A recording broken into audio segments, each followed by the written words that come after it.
Dan itu orang-orang yang setiap hari ada di Mahkamah Konstitusi sebagai ahli. Jadi dia tahu apa yang ada di Mahkamah Konstitusi.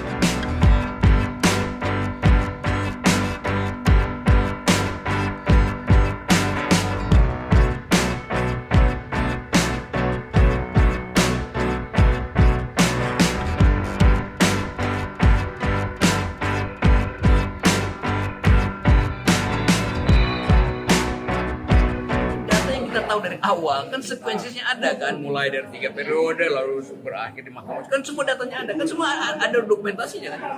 Kan itu nggak mau itu, karena itu disebut dokumenter karena dokumen aja, bukan dikreasi oleh situ tentara.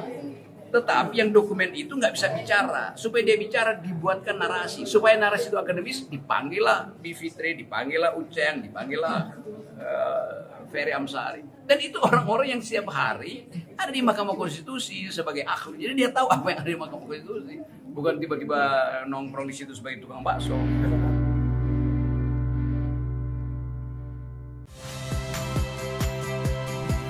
Saya Yasir Neneama. Saksikan program-program Kompas TV melalui siaran digital, pay TV, dan media streaming lainnya. Kompas TV, independen, terpercaya.